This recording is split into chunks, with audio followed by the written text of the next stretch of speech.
लगभग 1205 बेड हो जाएंगे सुपर स्पेशलिटी ब्लॉक को मिलाकर के हमारे मुजफ्फरपुर के इस मेडिकल कॉलेज।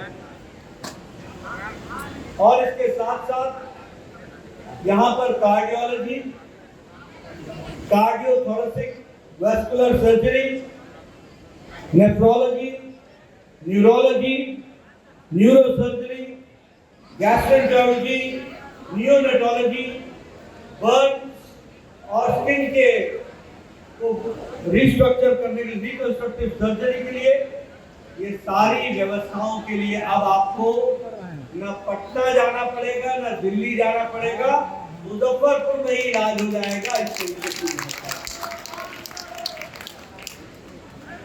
उसी तरीके से बिहार में यह फैसिलिटी, यह सुविधा सिर्फ मुजफ्फरपुर में ही नहीं दी है।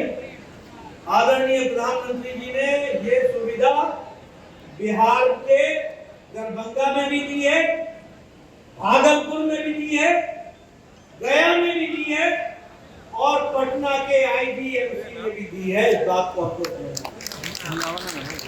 इसलिए सारे बिहार का विकास इस तरीके से जो चल रहा है वो बताता है कि स्वास्थ्य के क्षेत्र में किस तरीके से एक लंबी कदम लगाकर प्रदेश में स्वास्थ्य के विभाग के द्वारा कार्य का इनिशिएटिव लिया गया है। यह बात इसमें से हम सबको सुनने को, देखने को मिलती है। तो रुक के फोटो खिंचवा, ये भी बताना चाहूंगा फोटो खिंचवा।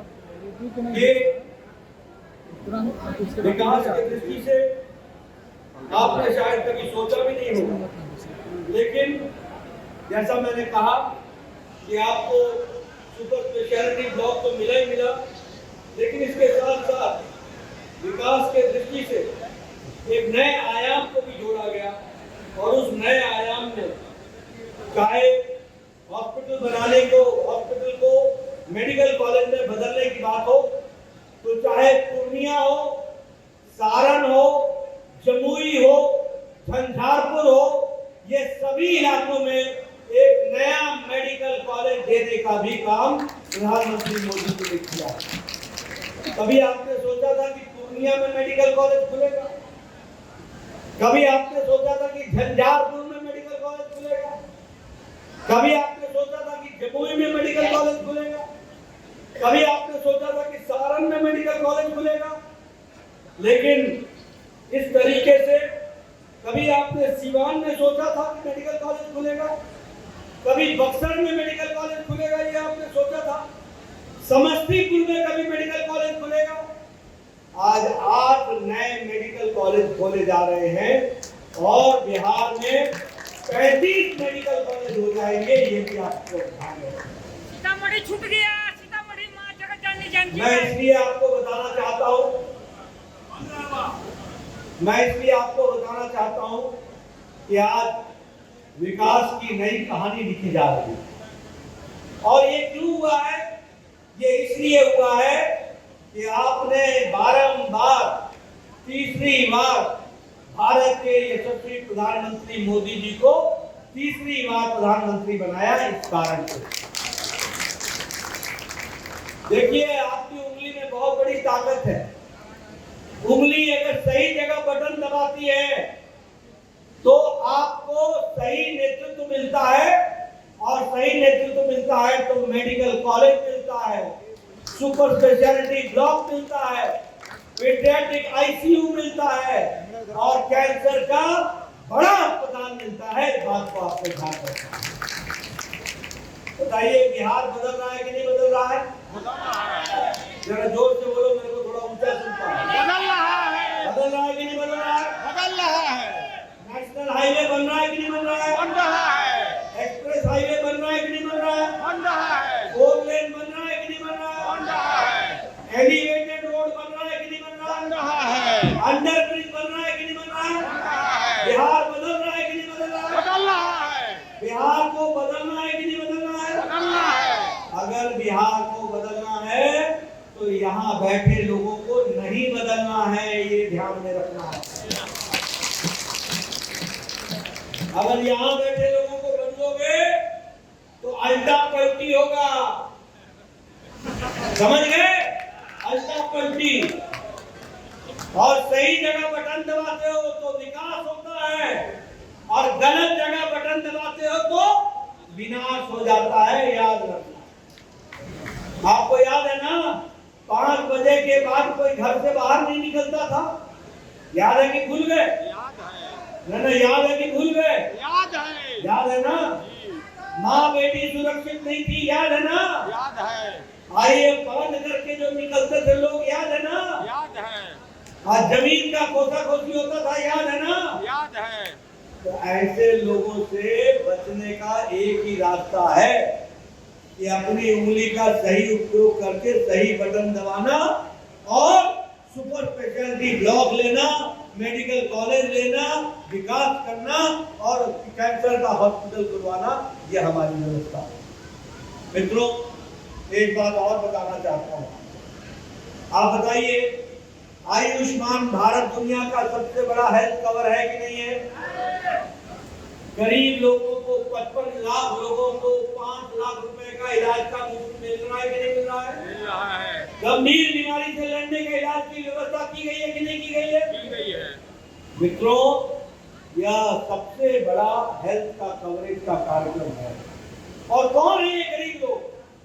रिक्शा वाला, ठेला वाला, रेहड़ी वाला, फेरी वाला, सब्जी वाला, बस का ड्राइवर, बस का कंडक्टर, ट्रक का ड्राइवर, ट्रक का क्लीनर, लिफ्ट मैन, होटल में काम करने वाला वेटर, लिफ्ट अपने छोटे छोटे उद्योगों में काम करने वाले मजदूर, हमारे बाल काटने वाले सैलून में हमारे बार्बर, छोटी दुकान में जूता बनाने वाले हमारे लोग, ऐसे गरीब लोगों को मोदी जी ने 5 लाख रुपए का हर साल गंभीर बीमारी से लड़ने के इलाज की व्यवस्था की।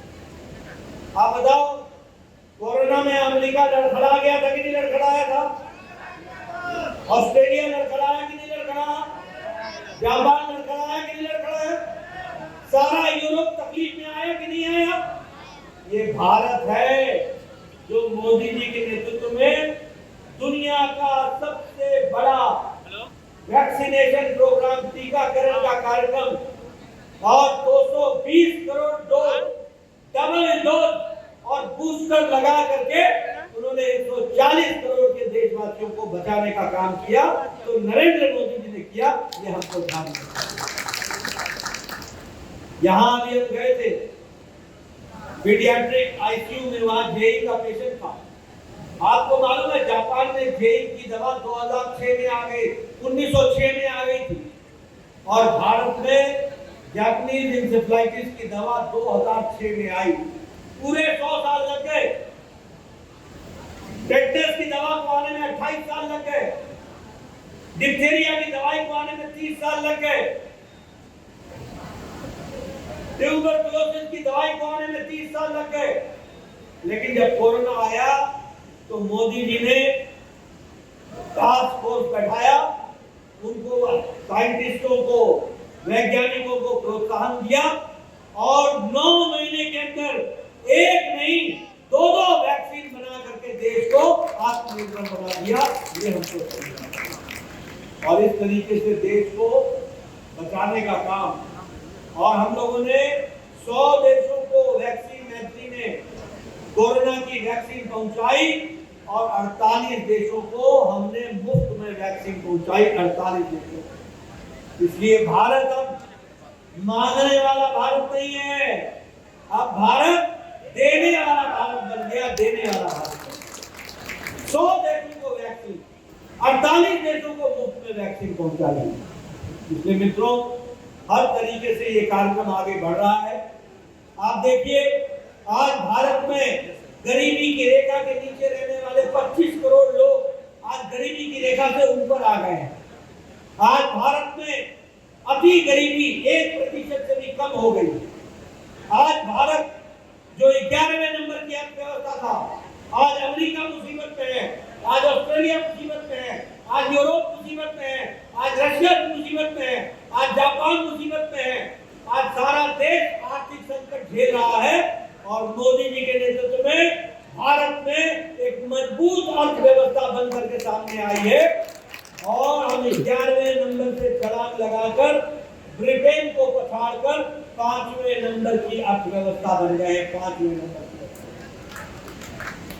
और दिन दूर नहीं है, मोदी जी को आपने तीसरी बार प्रधानमंत्री बनाया है, अब हम तीसरे नंबर की अर्थव्यवस्था बन जाएंगे। तीसरे नंबर ये विकास की कहानी।